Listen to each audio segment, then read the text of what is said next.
All right, good morning, everyone. Good morning to all my members from the Hometown Association, Illini Valley Association, Oak Park Area Association, and Quincy Association of Realtors. Welcome to our April 18th session, The More You Know, the Future of Buyer's Agency. I'd like to welcome everyone and thank you all for joining us today. And a shout out to our association staff who you see online right now. Good morning, all our association executives, Sharon, Jay, Megan, and Heather. And good morning to all our members. We're gonna get to some housekeeping here as we get started, and I'll cover sort of the run of the show here. So first, regarding introduction. So this session is in Zoom webinar format. So all of the attendees are muted and will remain muted, as well as there is no camera up. I'm looking at my misspelling there. I was working on this a little late last night, so sorry about that. The session is being recorded. And for all our questions today, please use the Q&A feature in your toolbar. We'll be monitoring the questions, but we will be putting the questions off until the end of the program after we stop our recording. As far as the chat feature, excuse me, chat is disabled except to chat with staff. So there is no open chat today, and I will not be personally watching either of these areas. The staff will, our wonderful staff will be watching for me. So if you're having technical issues, go ahead and send a message to the panelists, and they'll see what they can do to help you. So today we're going to kind of go in this direction. I'll do a brief introduction.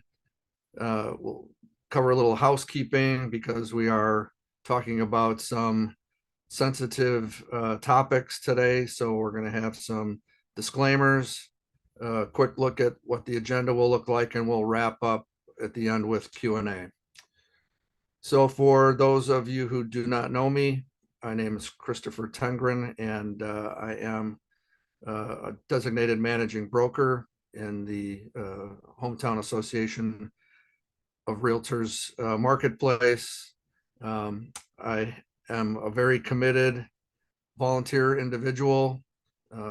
I am a large advocacy advocate as well. And then I'm going to, throw some of that advocacy flair into some of what's going on in the settlement, the NAR settlement, and with regards to legislation in Illinois. Just a brief look at my current involvement. I'm not going to run through this verbatim, but I did want to illustrate that I am in the thick of it. I just fell off a 2-year appointment to the NAR Executive Committee back in November. So I've been in the middle of a lot of what's been going on. And I will tell you, once you fall off such an appointment, you feel like you're, not getting all the information anymore. So you just gravitate to it anyway, and you seek it out. So I spend a lot of time studying what's going on right now with regards to the NAR settlement and Illinois License Act legislation. So in getting started, thank you for the opportunity to present to you. Buyer's agency and buyer brokerage agreements have been very much a part of my business practice for the last 20 years. I've always practiced what I preach on this. Since 2004, I have not put a buyer, so to speak, in my back seat without a buyer's brokerage agreement.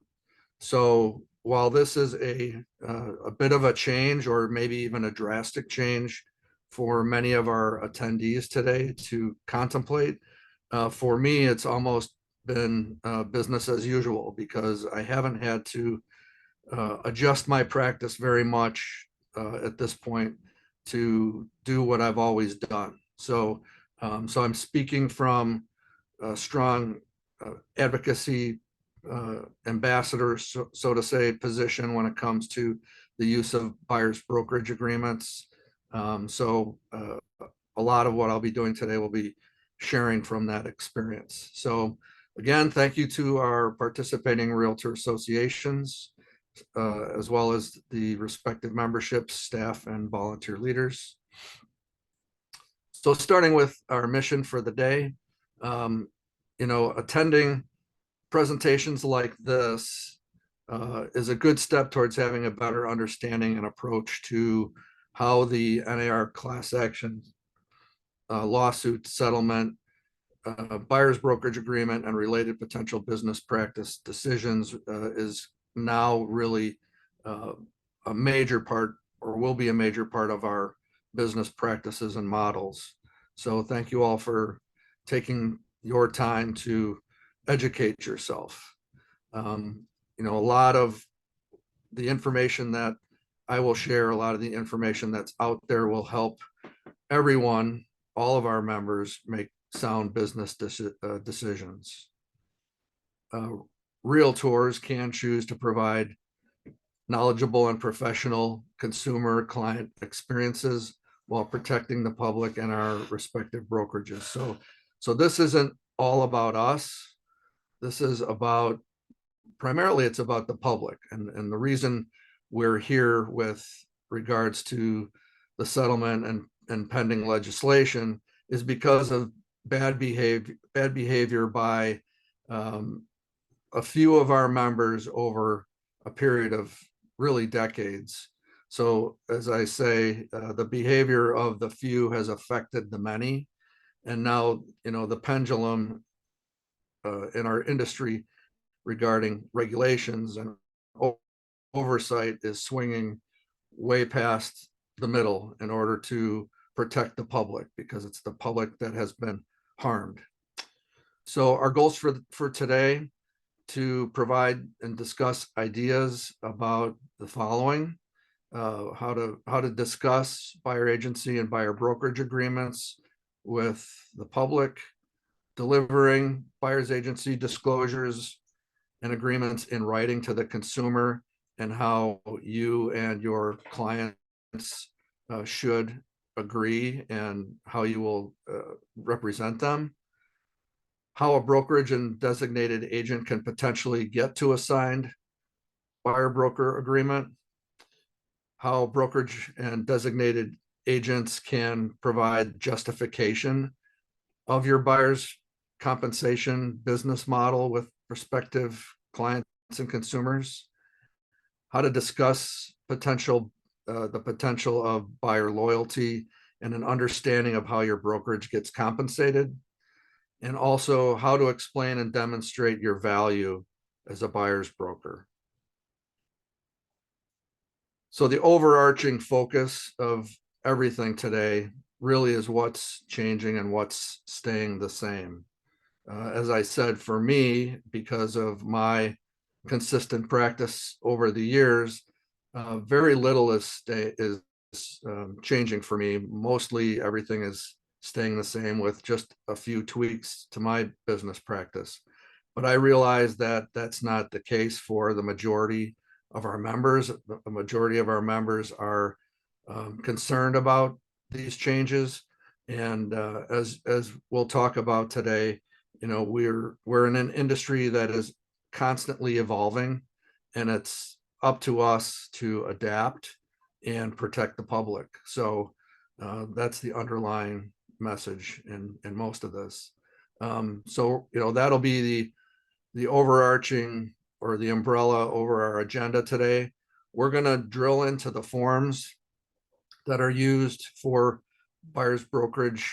We're going to specifically focus today on the exclusive buyer's representation forms and agency disclosure. We're going to go a little deeper for those of you who were on the call 2 weeks ago, where we talked primarily about the settlement, and we just kind of visited the forms a little bit. Today we're going to look a little closer. I'm going to try to inspire your adoption of scripts that you can use in your business to accomplish working with your buyer clients and explaining the buyer's brokerage agreements.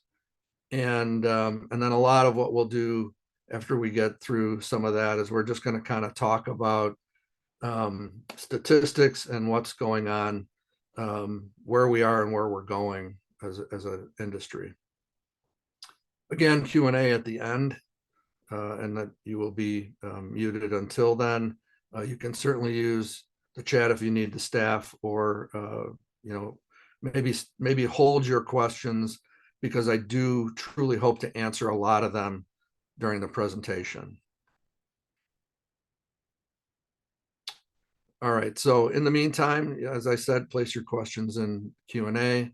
We are recording, and I just want to remind everyone that this presentation is copyrighted, so using any of it outside of this presentation is prohibited by the course owner. And we're going to quickly cover some disclaimers, and I say quickly, we'll do it as quickly as we can. We're going to start with antitrust. I'm not going to read everything verbatim here, but just be aware that in the room today, we are all in the real estate brokerage business, and as such, we are competitors. We're all making independent business decisions for our companies. We avoid conversations about these 6 things: fees, commissions, splits and co-ops, splits for your company's licensees, denigrating business models other than yours, or colluding or boycotting against other competitors or service providers. So we're going to obviously avoid those conversations, and that's one of the reasons why we are not, opening the mic, so to say, for questions until the recording is over at the end. We're all here. We're all compliant with the License Act rules, the Code of Ethics, and other applicable statutes, as we are a regulated industry. As far as the session disclaimer, I mentioned that the session is copyrighted. Course materials may not be reproduced without permission, and this is a business recruiting free environment. So, again, we're not here to compare business practices, models, or franchises or non-franchises. We're here to learn as industry participants. All right, so I will be, using a lot of my own opinions, including stories and examples to illustrate scenarios for, help in, opening up minds to potential solutions to business decisions. So, just know that they're my humble opinions, and in no way are my opinions to be considered the only solutions or methodologies to conduct business or create brokerage policies in order to execute any particular or prescribed business practice or practices. So, as I said, these are just my opinions when I bring them up. So, some opening thoughts. I hope this session will inspire greater discussion and conversation. Know that the topics that we're going to cover today are things that can no longer be swept under the carpet. We have to do better in explaining what we do, how we do it, and how we get paid to the public. It is time to address these topics. We have the mandate and some license law changes pending. And so as an industry, we're trying to be proactive to get to those places before the mandates are fully approved and take effect, as well as IDFPR and the Illinois License Act changes that are forthcoming. So as I said, it's time to be proactive, not reactive. And I tend to soapbox on this one. We need to stop telling the public that this is the way we do it out here or over there or up there or down there. We have to stop using those types of misleading comments to the public. I can give several examples when it comes to use of attorneys or the suggestion, whether it is or isn't a good idea for buyers to ask the seller to acquire a survey with their transaction. We've got to be informative, help the consumer or client make the best decisions that they can, and not be misleading them or telling them that we just don't do those things out here or over there. That is not a good answer. That is an answer that I would never give to a question, because I don't look good in an orange jumpsuit. And so I don't want to end up in real estate jail over something that I tell the public over what they should or shouldn't do. I want to help them make good decisions. And a couple specific thoughts, regarding everything that's going on. The sky is not falling. We have to adopt and adapt. And as we have been hearing from our local, state, and national association, we are going to be okay after this. There will be there'll be some members that maybe don't survive this, and that may be okay. But we've gotten through big things before as an industry. We will get through this as well. And keep in mind, nothing has changed yet. We're planning and plotting towards change.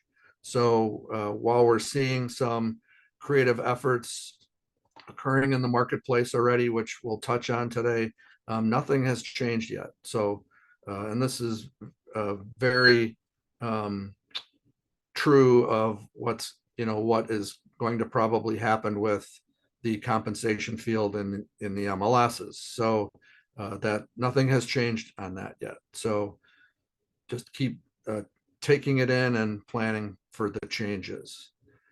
Buyers representation agreements are here to stay. So we're going to talk about why that is today.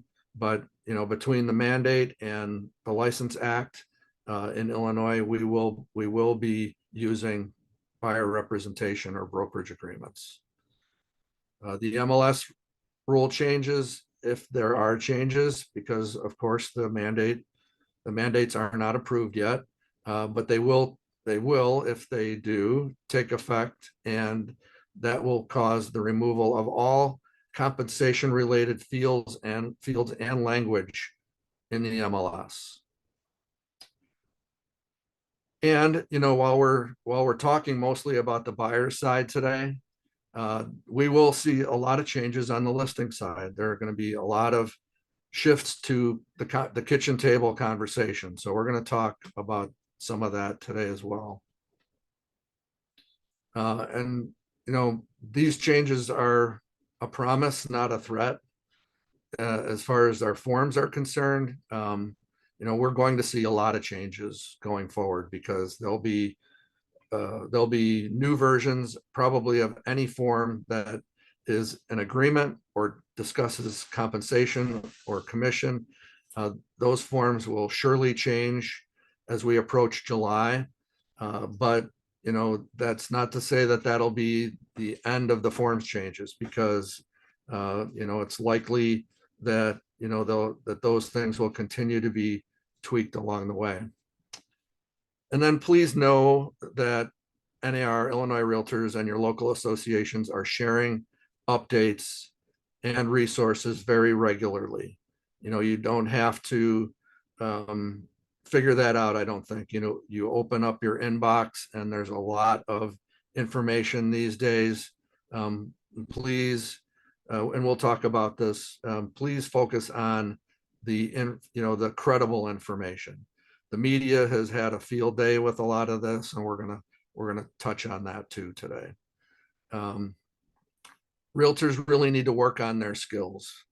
So I think gone is an era of faking it till you make it, so to say. I think that as a professional, we need to do a better job of educating ourselves. Managing brokers, throughout the day today, I hope you'll pick up some ideas on how to better better your agent cadre in terms of their professional development and the training that you provide to them. But as a rule, right now, realtors need to get back in the classroom, work on their skills and professionalism. Also, as proposed, the NAR settlement is a good thing for realtors. We covered this 2 weeks ago in that session. Hopefully everybody understood that this settlement indemnifies the majority of our members from any seller suits regarding the matters in these suits. So being indemnified, I mean, there are only a few exceptions and groups of members or brokerages who aren't indemnified under the settlement. This is a good thing, ladies and gentlemen. NAR has diligently worked to do the best they can under the circumstances that have been created, again, by bad behavior of the few affecting the many. And as I said, we need to amp up our professional development, read and study more. You know, I hate using the term RDR, realtors don't read, but you know, as a industry, we need to do a better job of consuming the necessary information that's out there and available to us. And as I said, designated realtors or designated managing broker owners, you really need to study what's going on and plan and set policy proactively in this time. Lastly, on these opening thoughts, information, of course, is fluid. So, you know, I was up till late last night doing some additions and changes to the presentation today because, you know, there is new information constantly. So, you know, just because you're with me today, this should not be the end of your educational journey when it comes to these matters. And as I said, this presentation is important. It's a nudge to pay attention to what's going on. All right, so let's really get started talking about buyer's agency and brokerage. I'm going to open with a quote. Some of you who are a little silver in the hair like me maybe remember Howard Brinton. He was the CEO and the founder of Star Power, a real estate mastermind group back in the day. Rest his soul. Howard Brinton was a wonderful educator and very inspirational man when it came to teaching members of our industry how to be successful. So I have a quote that I use of his all the time, and that is to get out of judgment and into curiosity. So those of you who remember Howard will probably remember that quote. He used to say it all the time. You know, we should not be in judgment right now. We should be in curiosity mode. We should be learning how to navigate, not looking backwards, looking forwards, not clouding our minds with any negativity. Just work forward and things will be good. A couple FYIs. The focus, as I mentioned, the focus of today's presentation is mostly on the buyer side, but we'll also be referencing conversations that we need to have on the seller side as well. It's likely, given the climate we're in, that we're going to see an increase in professional standards filings as a result of the way agents may potentially try to get creative. There will probably be unlawful and unethical behavior as some agents look for a competitive advantage out in the field. I have heard stories already. So just know that if it, you know, as the adage goes, if it looks like a duck, walks like a duck, sounds like a duck, it's probably a duck. Consider checking it out. Talk to legal counsel, talk to Illinois Realtors on the legal hotline, get your questions answered. If something doesn't feel right, behavior that's happening in the field, please check it out and or report it. As I said, I'm seeing and hearing many examples of such creativity already. There's a lot of teachable and trainable moments in today's presentation. So for our managing brokers, please use what's here to sit down and think about policy and training. Hint, hint, nudge, nudge, wink, wink. So we all know that as an industry, we're highly regulated. So pay attention and be compliant. Just, on a compliance note, I've used this slide in many of my presentations before to talk about compliance and regulation, the regulatory entities and statutes that have oversight of our industry. The obvious ones: the Code of Ethics, the Illinois Real Estate License Act, IDFPR, the Department of Justice, Real Estate Settlement Act, the Consumer and Financial Protection Bureau, our MLS rules, the Fair Housing Act, trademark, contract, trademark, and copyright laws, the Do Not Call and Can Spam Acts, local ordinances and regulations, and then on top of it all, franchise and brokerage policies. So, this is a lot of compliance to worry about. And as these mandates, laws, and rules take effect, we want to be talking with our managing brokers as needed to make sure that we keep them out of orange jumpsuits as well. So everybody knows that what's driving a lot of what's happening right now in our arena: the lawsuits, clear compensation rules, MLS policy and rules, and the likely mandate on using buyer brokerage agreements in Illinois. So these are all, the things that are pushing down on us right now that we have to navigate through. So just a quick update. As I said, I try to keep up on updates where I can. The other day, actually on the 14th, so this past weekend, our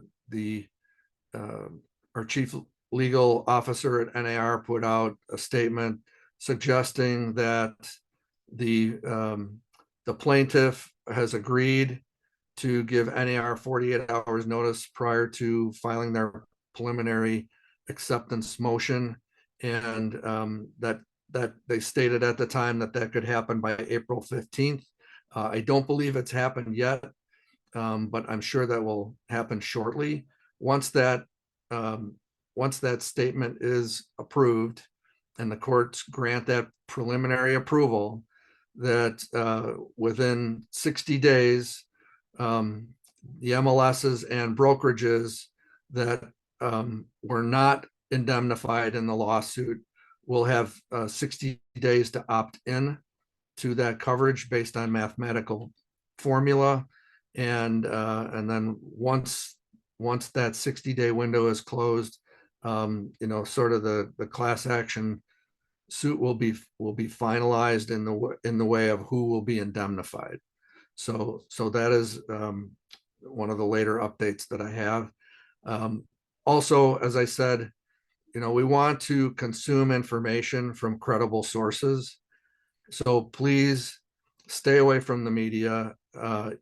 We know the public is there. They're consuming and digesting all of the misinformation that's happening in the public domain.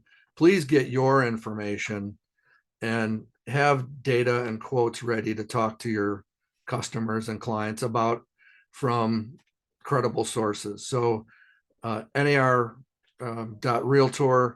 the /magazine, they published a special digital supplement on April 19th. There's some great information in there that we can use to script ourselves in talking through some of the issues with the public.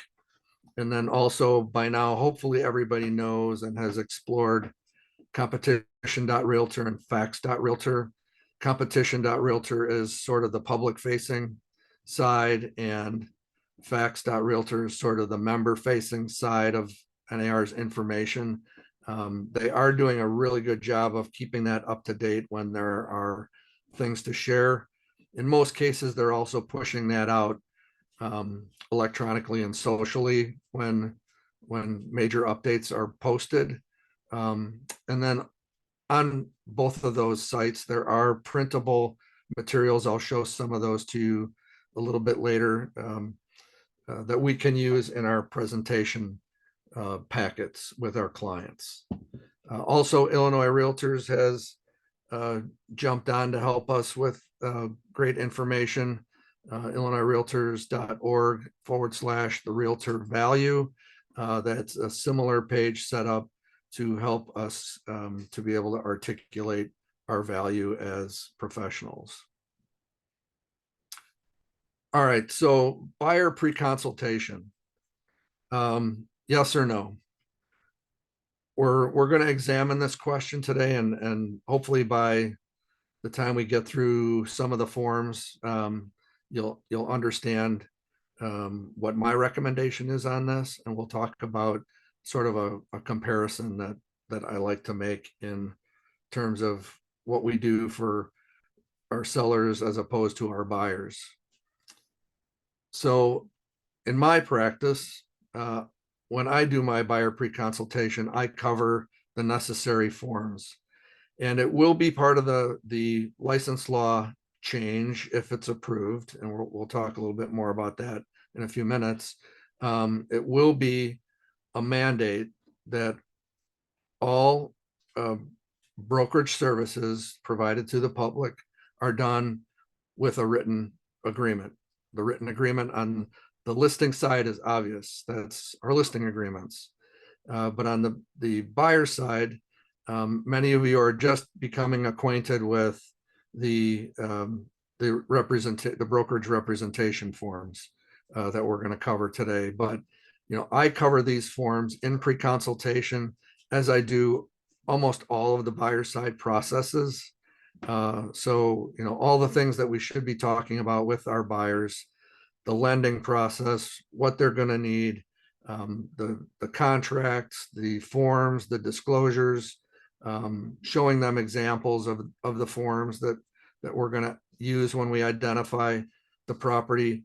But before I get to those forms, I cover the representation side, so agency and agreements.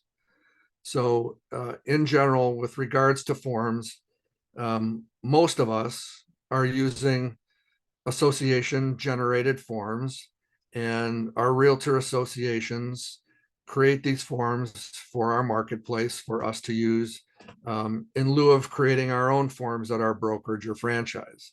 So these forms are, they're typically designed by the realtor associations and council, and they're designed to maintain compliance for our members and licensees. Please check with your respective brokerages to see which forms they want you to specifically be using. But also, based on the forms that we use, there is crossover into our policy and our E&O compliance. So check with your brokerage as far as what policies they have or what E&O compliance requirements there are, and which forms they want you to use for any specific application. Office policy is for a reason. Hopefully my managing brokers are taking a look at their office policies as we speak, as we head towards the July timeframe. I think we should be planning to have our agents sign new acknowledgments on any policy changes that occur between now and when the mandate takes effect, and also changes to the Illinois Real Estate License Act. So speaking of the act directs us in most of our business practices and decisions as far as making sure we're compliant and protecting the public. We also have license and contract law and ethics that drive forms initiatives. So, forms are created for very specific reasons. And as I mentioned, we are going to see a lot of forms changes in the next couple months. Currently, the forms will, we know the forms will change, and they will likely change often. Keep up with those changes. Managing brokers, make sure that you are adopting those changed forms once they're released, because you don't want to get in trouble with complaints from the public if you're if you're having them sign things that are no longer valid or legal. Look for and manage those appropriate policy changes as the forms change. My DRs. All right, so there's always confusion, so let's clear up this confusion about what the difference between agency disclosures and buyer's brokerage agreements are, because we have requirements for both under our license law. So agency disclosures provide written specific acknowledgement about certain agency related topics. Often most of these types of forms are optionally signed or initialed, but we give these disclosures based on our obligations to make those disclosures in writing. Also, we have brokerage agreements, and agreements are anything that resembles a contract. So when we make an agreement with the public, either to list their property or to represent them with buyer's brokerage services, we are creating a contract with them. It's unilateral, so that we have made agreements to each other to perform and deliver on our contract commitments. These have to be signed. And of course, any contract to be enforceable has to be signed. So when it comes to our discussions on buyer brokerage agreements, they have to be signed. You cannot just give those to the member of the public and say, I gave them to you. They have to be signed and in writing. So these are the forms we're going to take a look at. There's one more on the next page, but these are Illinois Realtors forms. You can see the form numbers in front of the form name. You will find these forms in several places. Hopefully you're using the most up-to-date version, because that is critical, especially once we see any future changes. So we're going to watch version numbers or dates. So all of these forms, if you're using any of these forms now and they are dated before January of 2023, they are outdated. So replace those, download the new ones from either your local association or the state association, or some brokerages keep libraries in their own files. So make sure that's our responsibility as managing brokers and agents to make sure that we are using correct and updated forms. So we're going to start with the 343, the Illinois Realtors Buyers Agency Checklist. So while I don't necessarily use this checklist in my practice, I can tell you that this is a wonderful form, because if you're checklist driven, working this checklist with the consumer, great idea. But one of the reasons why I wanted to showcase this form today was because of the first section of the checklist. This is the things we need to do with our clients at initial contact, or as I say, when we first encounter the client. So great checklist, and I'm bringing this up, and then I'm going to box in the first 6 check boxes, and I'm going to read these, because if we do these things, we will be off to a really good start with every buyer we work with. First thing we need to do is we need to inquire whether this consumer is being represented by another licensee. We know we're supposed to be asking this question when we start working with any member of the public, especially at open houses. And then once we find out if they are, in fact, working with someone else, are they working under an exclusive or non-exclusive agreement? Then the second checkbox is to advise the consumer of the fact that a designated agency relationship will exist if we work together. Then we're to advise the consumer about how compensation and buyer agency works and the amount that the company expects to be paid. The fourth checkbox is to complete if the buyer is willing and have them sign the appropriate buyer representation agreements. And right now it says have signed if appropriate. This terminology will obviously change once it becomes required, but for now, this is how it reads. The fifth box says to advise the buyer of their designated agent in writing. Especially if there's to be no brokerage agreement, because a lot of brokerage agreements will also define designated agency. So at a minimum, we have to make disclosure of designated agency in writing. So this is not an option, ladies and gentlemen. This is already the law. This has been this way for a number of years. I can't tell you exactly, but this is already in license law that we must make that disclosure in writing.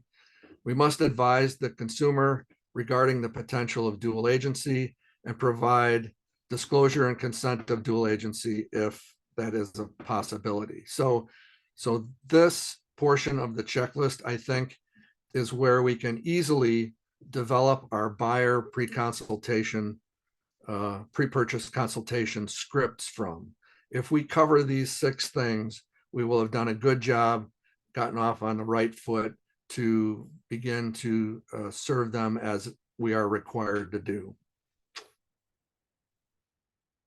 I think everybody knows the disclosure and consent to dual agency form. So just know that this is part of those potential disclosures. So make sure that you're providing this to your buyer before you show them any property or talk to them about any property that you have listed. So make sure you're checking that box on the checklist. Also, I hope everyone knows this form, the 350 form from Illinois Realtors, the notice of no agency. This form is to be used anytime the consumer or the public tells us that they do not want our representation. So if the consumer says, I have an agent, but I want you to show me that house anyway, or I want to walk through your open house and ask some questions, it is an outstanding idea to be ready with a stack of these in your briefcase or at your open house to show the consumer that you are not representing them and what that means. Tell them that if they have their own representative, that they need to consult with them and that they need to keep their own confidential information confidential, because anything they tell you or us can be used against them if they choose to pursue the property. As the listing agent, we would be obligated to share what we know and what we've heard. So please make sure you know this form. It's pretty short read as far as our forms are concerned, but definitely has a strong place in our practice. All right, so of the forms today, this one and the buyer brokerage agreement, these are probably the 2 most important forms that we have as far as doing our job and protecting ourselves with our buyers. This is the 349 disclosure of buyer's designated agency form.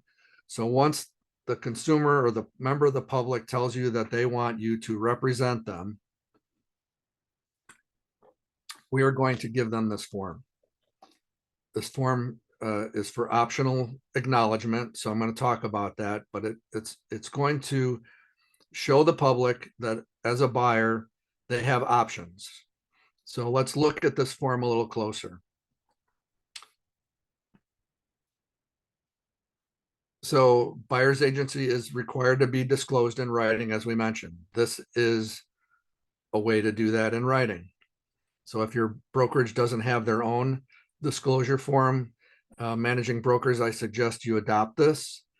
And at first encounter, as we mentioned, first encounter is when the buyer or the prospective buyer deserves to receive a written disclosure from us. This is an important one for my managing brokers. When IDFPR comes in to audit you and they want to see record of all your buyer's agency disclosures for the buyers you're working with that still have not gone into the process of an actual committed transaction, they're looking for this form or the like to be on file in your brokerage. So when they come in to audit or investigate you and they ask you to see your file of all of the designated buyer agency disclosures for all the buyers that your agents are currently working with that haven't entered into a contract yet, this is that form for practical purposes. So just like with a notice of no agency, you want to do this in this form with the public in duplicate. So I always say have two copies. Copy two copies, and fill. I mean, there's very little to fill out here. We fill out the brokerage name, we fill out the designated agent's name, we fill out the potential buyers, and then we talk to them about the options that we have, and or if one of these options is our chosen business practice. So as we look at the top of the form, again, it's a short read. Please read it. It reinforces what's in the checklist as far as making the disclosure of buyer designated agency, and that the broker acknowledges that the buyer has no current exclusive buyer's representation agreement with any other real estate license or licensee or firm.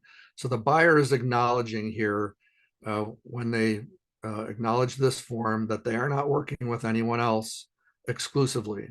So, it's helping us, it's supporting us get answers to the questions we have to be asking. Also, the buyer agrees to immediately inform the designated agent if the designated agent is showing the buyer a property that has already been shown to that buyer. So, not only do we need to read our forms, we need to encourage the public to read these forms. We need to tell them what's in these forms and what they're acknowledging.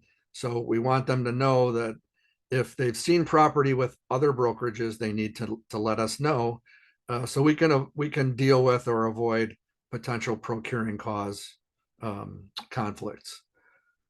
Also, in this paragraph, the second or the next sentence, I should say, or paragraph, the buyer, by continuing to work with this designated agent, acknowledges that the representations and agreements made above are true and correct. So they are not only sort of stating that they haven't worked with anyone else exclusively, but that all these things are true and accurate. At the bottom of the form, there are those options of representation. You can see there are 3 check boxes and there are 5 bullet points total under the second 2 check boxes where we have the non-exclusive or exclusive representation agreements, that there are 2 bullets because there are 2 versions of both the 339 and 338 forms, both with or without dual agency. So depending on, what your conversations are with your clients, whether or not they're going to allow or consider allowing you to work as a dual agent with them. I typically work in my business practice exclusively. And, so what I'm going to do next after finishing this form, I'm going to cover the 338 form with you, the one with dual agency disclosure. But before we leave this page, the acknowledgement whether or not the consumer or prospective buyer agrees to sign, you're going to at least date and put your initials or your name in the second box here to show that you furnished a copy to the consumer. And then you're going to take that second copy, whether they sign it or not, you're going to date it, put their name on it, and you're going to bring it back to your brokerage. So here's where they would sign to acknowledge, but I want to point this out. It says give a copy to the buyer and retain a copy for the brokerage company file.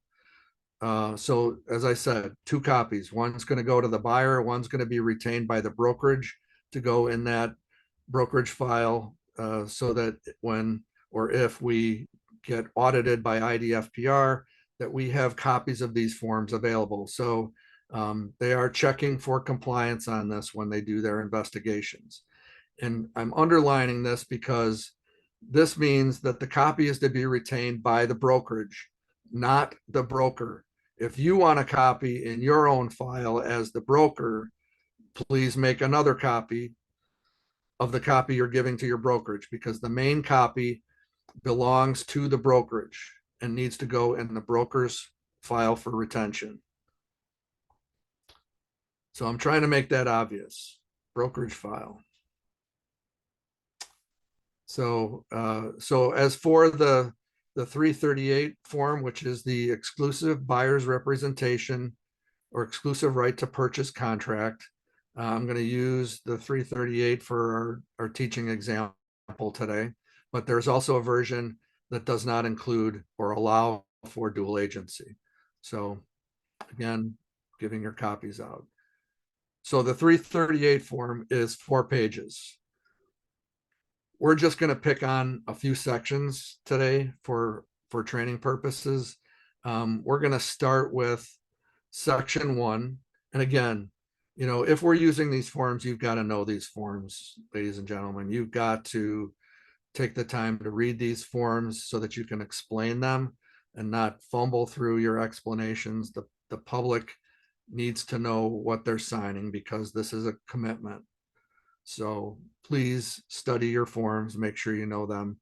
Makes great reading when you can't fall asleep at night. But all kidding aside, please take the necessary time to understand your forms. So in section 1, the type of representation, there are 2 options: the exclusive representation option and the exclusive right to acquire. The second option is the stronger option. The first option provides that the buyer reserves the right to purchase property on their own without the assistance of the sponsoring broker or any other broker. So, if that's the option your brokerage wants to allow, that's fine. That's a policy, that's business practice. You make those decisions. The stronger version of the options is the exclusive right to acquire, which essentially means that any acquisition of any property while in an agreement with the buyer's brokerage, the buyer will owe compensation to the sponsoring broker. So I'm not going to read all these sections verbatim. Please read them. Make sure you know which option you're selecting to use with your clients, managing brokers.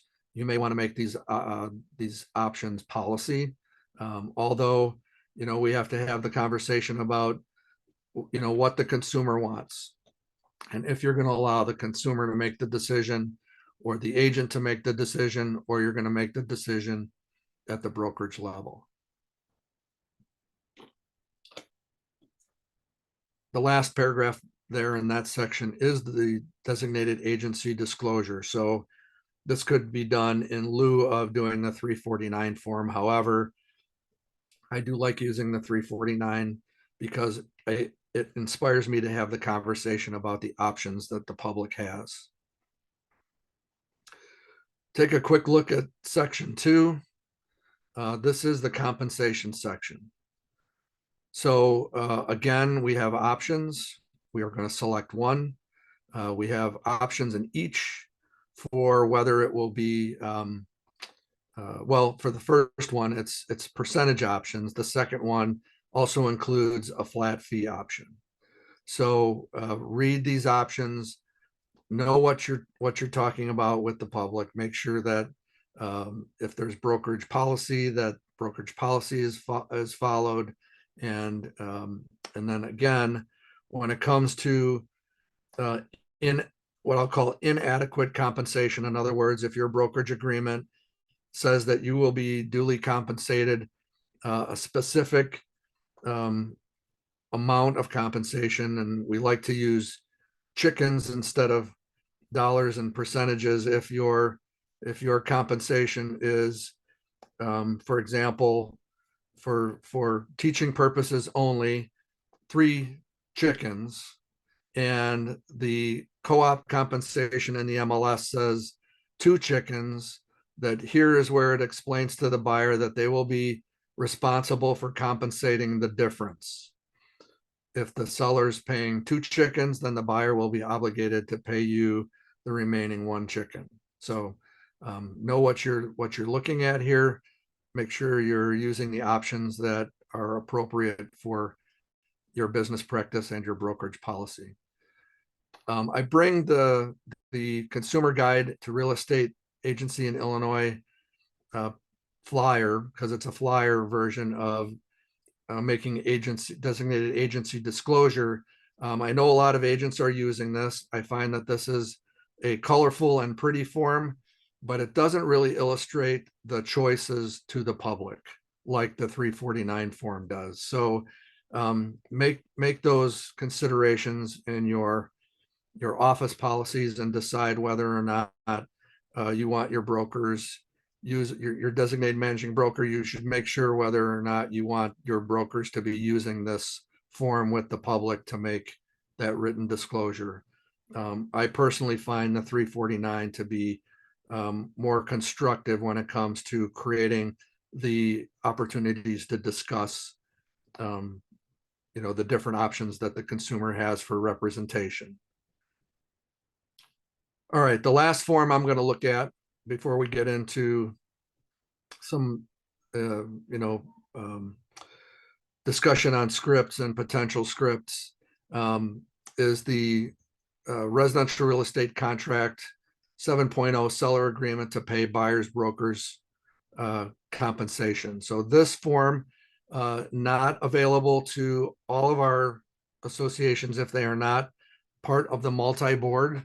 So for my Quincy folks, hopefully you have a version similar to this for use. If not, maybe you'll be opting into the multi-board in the future, where you will have access to these forms. Either way, a form like this can be used to be an addendum to your sales contract. And just know that as a part of the mandate and compliance, that this form, current version is October of 23. I'm sure this form will be updated as we get closer to when the mandate becomes effective. So this is the addendum. It will be branded according to your local association. So Illini Valley and Oak Park, you'll have your versions of this. I just have the hometown version up here for training purposes. It's the same form. The Main Street Organization of Realtors, who helps to manage the multi-board forms, has their copyright on this form, so that it's copyrighted. And it's wonderful that we have such cooperation in the multi-board committee and amongst the associations to coordinate with some of these forms. So this particular form would be used by the buyer to ask the seller to pay buyer's brokerage compensation. So this form gets submitted with your contract offer if your buyer is going to ask the seller to compensate their buyer broker representative. So I'm going to bring up that section of this form.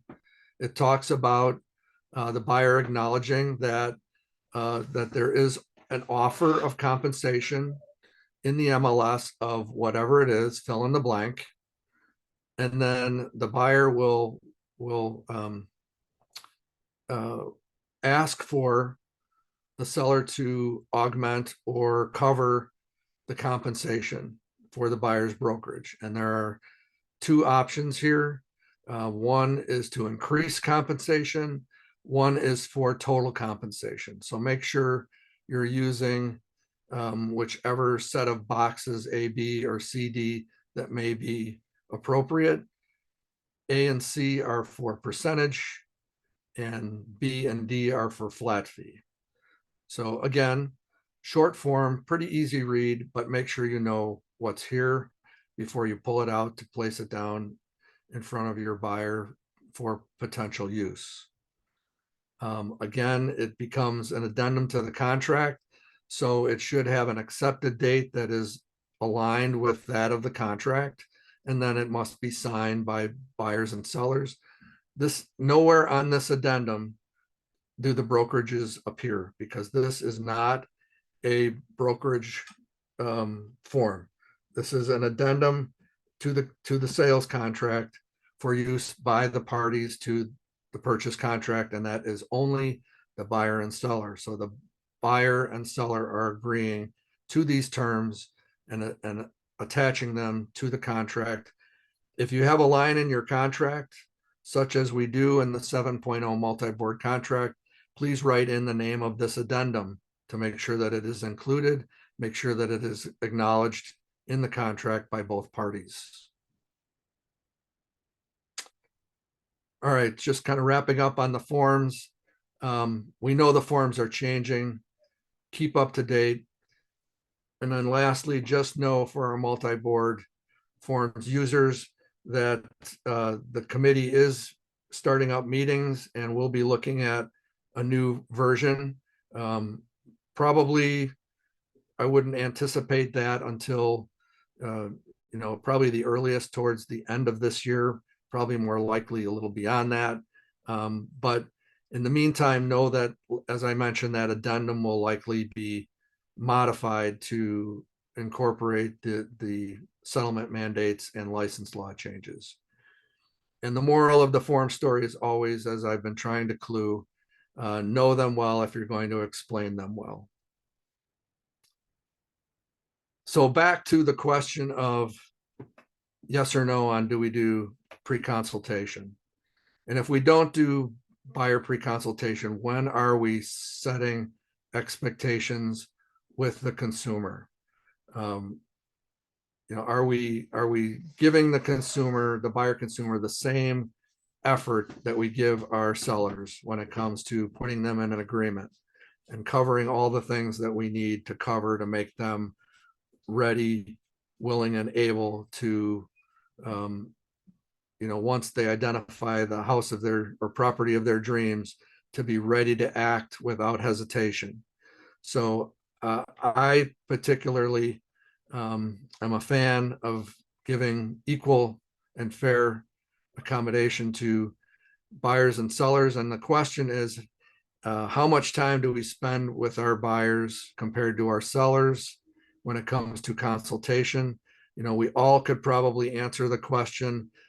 As far as sellers, we sit down at the kitchen table with our listing packets, and we probably spend an hour to an hour and a half with them talking about, the forms, what we're going to do, all the things we're going to provide, how we're going to prepare, how the process works.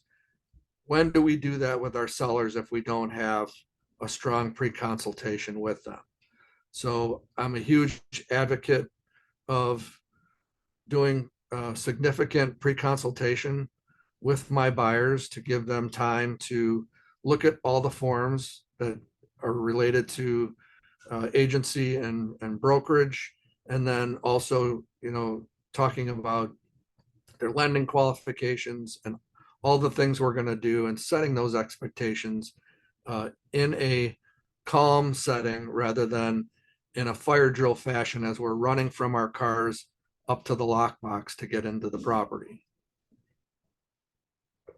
So consider changing your ways on this because of especially because of the buyer brokerage mandate that's the representation agreement mandate that's coming.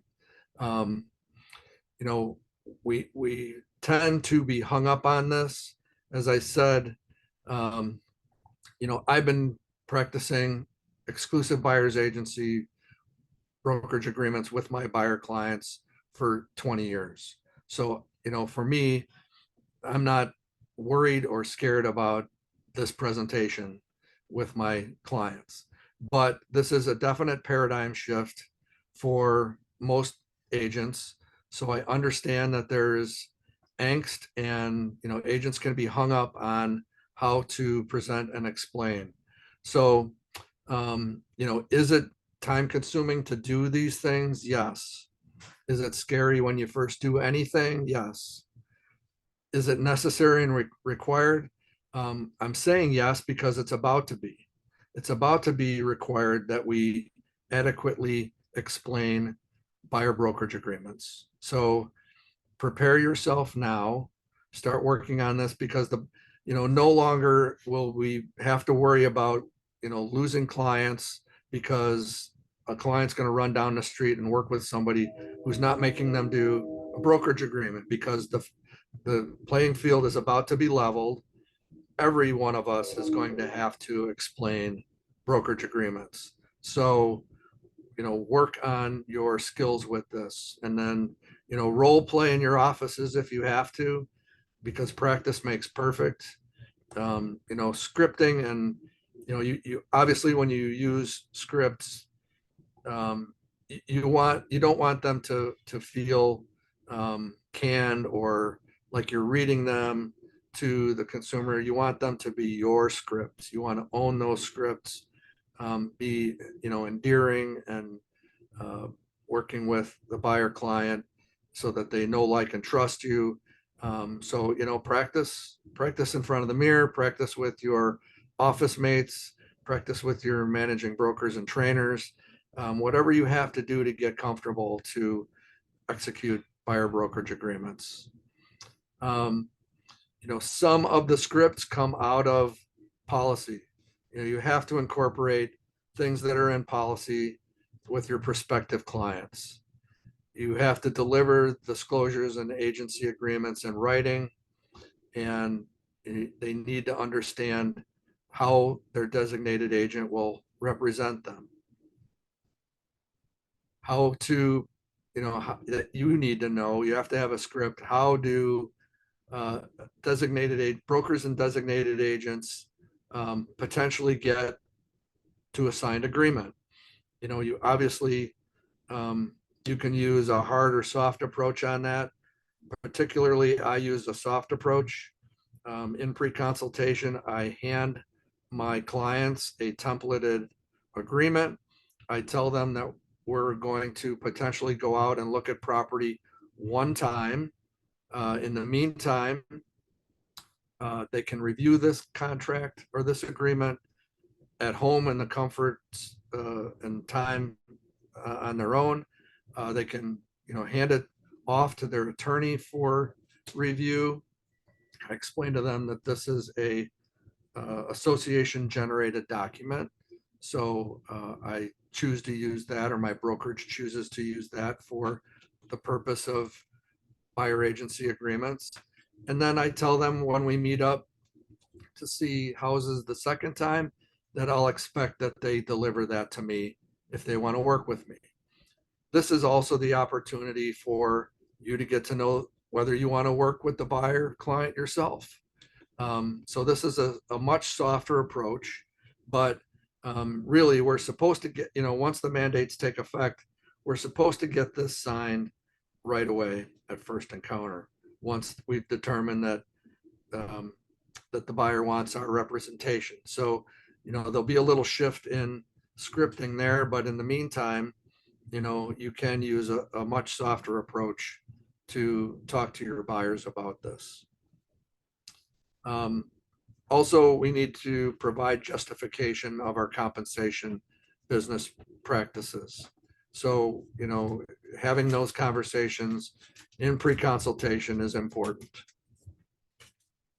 Also, that these agreements provide loyalty, and they provide the means for our potential compensation. So we want our buyers to understand what that means. And we also have to continue to do a better job of demonstrating and explaining our value as a buyer's broker. So professional development, I've always been a big advocate of education. We are in a profession where we have the only requirements for furthering our education that we have once we have our licenses is to do a minimal amount of continuing education in every license renewal cycle. 12 hours of education for our brokers, 24 hours for our managing brokers in a 2-year period. In other words, we have, well over 700 days to do 2 to 4 days of education. It's not a lot to budget into our time management schedules. My point here is that we need to go beyond what's required of us in that regard, and we need to do more than continuing education. We need to do industry education. We need to do MLS training. We need to read, because realtors do read. So I'm trying to reframe that acronym, hoping that as we go through these things that we get better at reading. Our brokerages need to provide education to their cadre of agents. And then you should be looking at professional or niche credentialing. I'll cover some of this in a little bit, but NAR offers amazing credentialing programs in the forms of designation certifications and endorsements. Please consider the advantages you can get by attending those classes and earning those credentials. I like to use these 4 professional development and education credentials, so designations and certifications here, as sort of a core 4.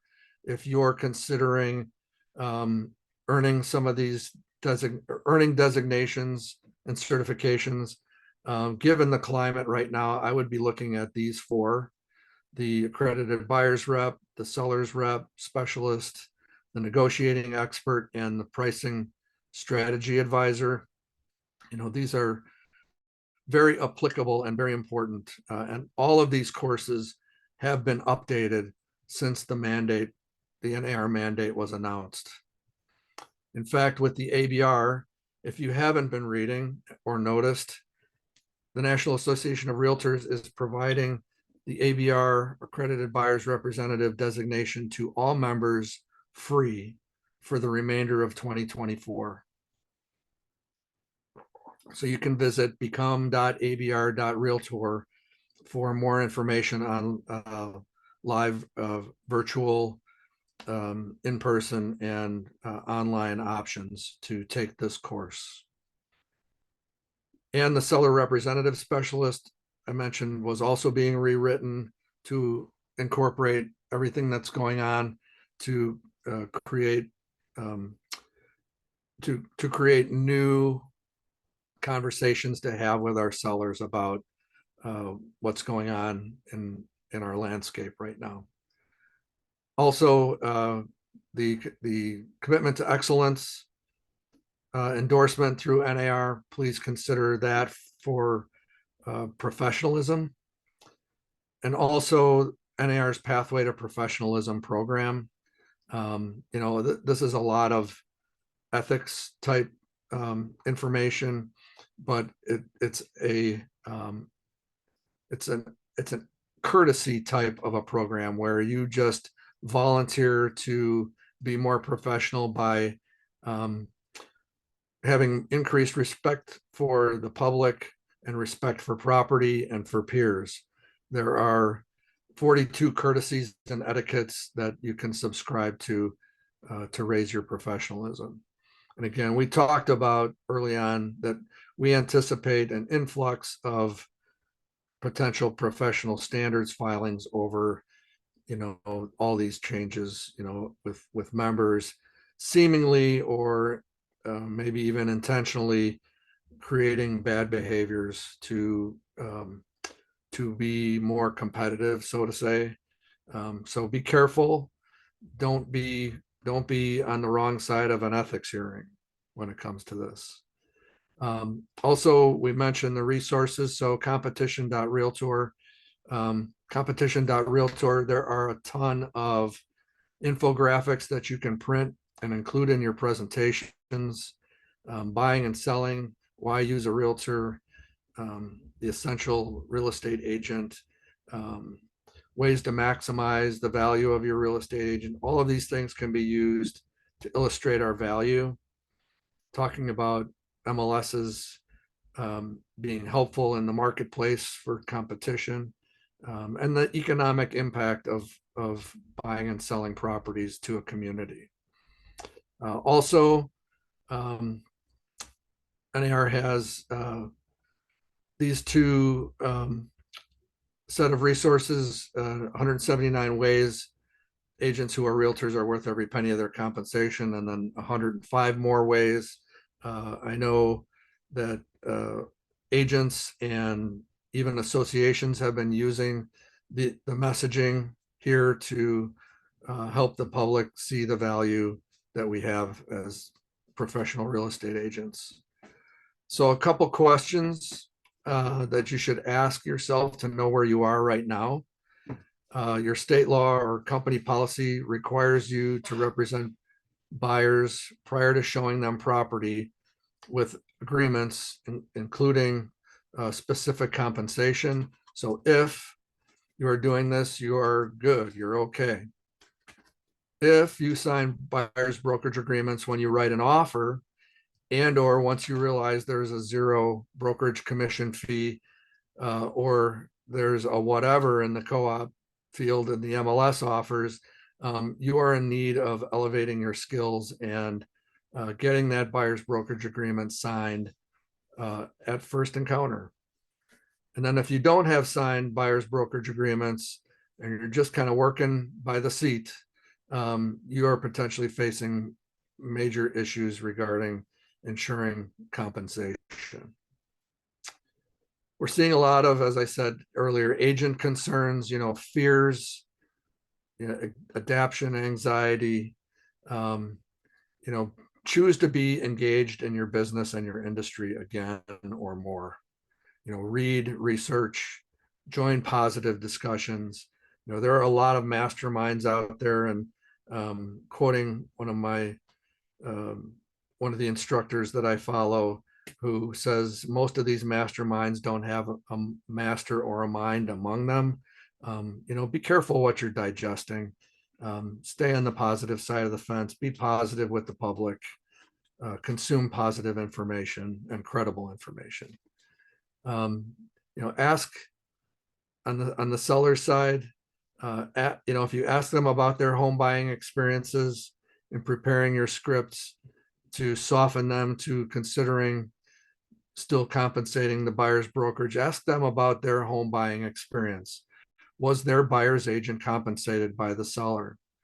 And would you, as a buyer, have been able to afforded that home that you purchased if you had to pay your buyer's agent out of pocket?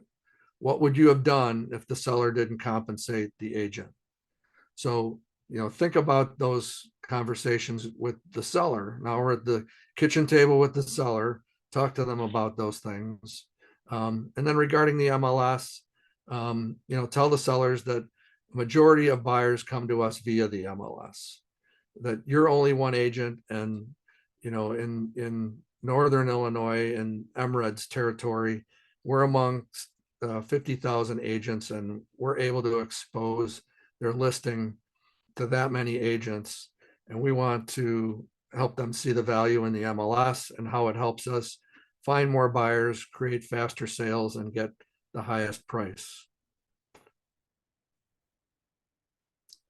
Buyers may ask for legitimate concessions and closing cost credits after the mandate takes effect. So seller concessions can make the property more affordable.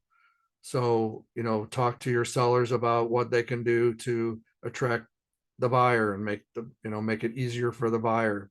We will see a shift in the market at some point where we're not in such a inventory crunch or a seller's market. So, those things, that we've probably done in history, making those concessions, helping the buyer may come back into vogue.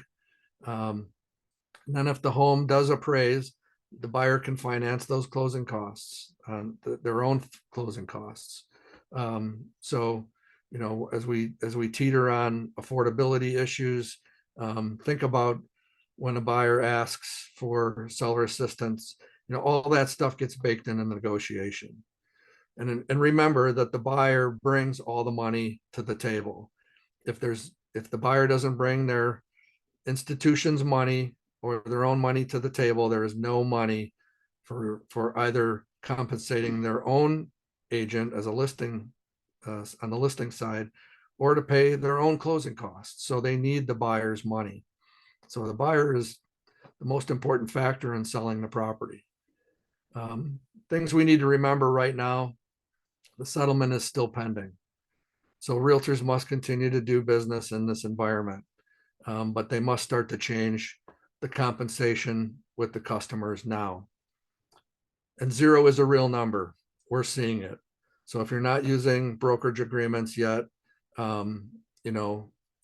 once you're faced with that, I can probably guarantee you will be motivated to start using brokerage agreements sooner rather than later. And then, part of the Department of Justice's concerns or issues with us and our industry is that they've been trying to decouple the sides, the buyer side from the seller side. So, while co-op fees are still being displayed for now, we're not sure where that's all going to go yet either. So while we're not able to publish in the MLS and able to publish on our own websites, we're not sure how that's going to play out yet. Some states already mandate buyers representation agreements, 13 of them, in fact. So if and when Illinois creates that mandate via license law, we're not trend setting. We're actually trying to catch up. And as far as catching up, don't scramble to catch up. Keep up. Get those brokerage agreements in play. Decide as a brokerage how you're going to allow for which types of buyers agreements get used. Make that the question, and it's definitely time for policy change. I'm not going to belabor the NAR settlement. I think hopefully everybody kind of knows what's in that and where to find the resources we talked about. But I do want to just touch on the legislation that's pending in the Illinois General Assembly. These are the main provisions of the bills that are identical in both chambers. Brokerage agreements shall be made in writing and may be exclusive or non-exclusive. We must disclose our compensation policy. We must disclose all sources of compensation. And no later than beginning to work as a designated agent, we must make that a part of the agreement. Failure to have a written brokerage agreement will be grounds for discipline. So we know that these provisions are in these bills, and the Senate bill has already passed, and it's moved to House committee, and the House is in, as of yesterday when I checked, they're in second reading on the floor, and they've referred back to committee. So we're imagining that it could be just a matter of days before this is done and ready for the governor's signature. So stay tuned. I've talked about the fact that we need to change our conversations. Brokerage agreements must be used and used correctly. We have to be able to articulate and communicate our value. We must be able to communicate and articulate and dispel myths. And, there are still things that need to be done. lending institutions need to get on board. That's why NAR is working with the CFPB and the GSEs and the VA, FHA, and HUD on how settlement procedures may need to change. So, some of these things will still need to be developed. We will no doubt see changes to the code of ethics. And of course, our listing and brokerage agreements will need to change to be compliant. Explaining compensation to the sellers. We talked about that. How we get paid as buyers, brokers. We need to be able to properly execute our agreements. And then my managing brokers focus on changes and training opportunities, empower and support your agents, educate, train, retrain, work on your policies, manage your agents, demand compliance for legal sake, and take back the responsibility for proper training and supervising. We're hearing a lot of complaints out there about absentee managing brokers when it's coming to a lot of the things coming down the pipe. So managing brokers, get in the game, get up to date, set your policies for your listing side as well as your buyer side. There's going to need to be some changes, company policy on who's going to be allowed to create, whether it's exclusive or non-exclusive on the buyer side, and whether or not you're still going to encourage the sellers to be ready to compensate. And also variable commissions or variable rate commissions will still be allowed and active. We won't have time to get into those conversations today, but just know that that's still a possibility when it comes to buyer negotiating contracts. Keep an eye on whether there's a variable rate, because even if they're offering 0 or a reduced commission based on your brokerage agreement, they could still also be doing variable rate if they're bringing their own buyers. I do want to touch briefly on buyer agent bonuses. This is a practice that will need to go away, because this incentivizes the buyer's agent instead of the buyer. So managing brokers, you should consider a policy to disallow any offers of seller bonuses to buyer's agents. That is a practice that I know the Department of Justice has had an issue with, so that's going to need to go away. Just going to kind of cruise on because we're running up against time here. Saying that we do what we do and can no longer do. Some of these things, part of the mandate and part of what the Department of Justice is looking for. Many of the things that we've been doing will soon be violations. So please don't add to the problems. Be part of the solution. I mentioned this, incentivizing the buyer, offer to pay down some of their fees. Most agents do a really good job of articulating their value, but most brokerage agents do need to fine tune their talking points. And then probably the most important thing we'll cover here towards the end is the way compensation needs to be displayed. We are so used to using a compensation model that says to the seller that our compensation is X, and included in X is whatever we're going to give to the co-op broker. So in our new agreements, likely coming by summer, we're going to see this model instead. We're going to see a this plus that equals the total. So think about that. The listing brokerage compensation is whatever it is. The buyer's brokerage compensation is whatever it is. And together that equals the total. So we're going to need to look at displaying it this way. Now, if there is to be no brokerage compensation, then the listing brokerage compensation is no longer X. It will be whatever it is. So for example, if your old model was that X equals 6 chickens, and your new version of that will say 3 chickens plus 3 chickens equals 6 chickens. If there's no buyer's broker compensation, then the listing brokerage compensation is 3 chickens and the total compensation is 3 chickens. You have to make this transparent to the seller. The seller has to know that if there is no buyer's broker, that you're not getting what the buyer's broker would have gotten. So we have to have those conversations in our policies as well. So I mentioned variable rates already. Just going to kind of get through this as we run out of time. And I apologize because there's just so much to cover. I want to get towards the end here.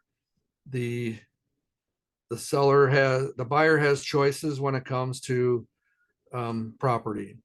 They can choose, based on whether there's compensation or not. They could choose to not look at the property. They can pay their buyer direct brokerage direct at closing or as agreed, or they can ask the seller to pay all or part of the brokerage compensation in the purchase contract offer. So these are the conversations we need to have with our buyers. Make sure that they are in total control over their decisions.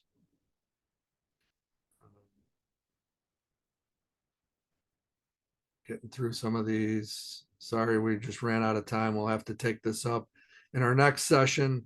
Back to my opening thoughts. Just remember, the practice of saying out here, over there, we have got to stop that. That is going to bite us someday, whether it's all of us or some of us. We've got to stop bad behavior that misinforms the public. We need to treat everyone the same and fairly. And remember, the sky is not falling. And, DRs, remember that the information is fluid. Pay attention to what's going on. Look at your policies and bring further value to your brokerages. Reach out to me if I can provide any additional speaking, training, mentoring, or coaching opportunities. And I like this demonstration or this visual. Change this managing your mindset to managing your behaviors instead. Thoughts to actions to results to beliefs, and around it goes. Create good behaviors. Listening to understand instead of to respond, and adapt to the change. Back to my quote from the beginning, get out of judgment and into curiosity. And with that, I will ask staff to go ahead and stop the recording.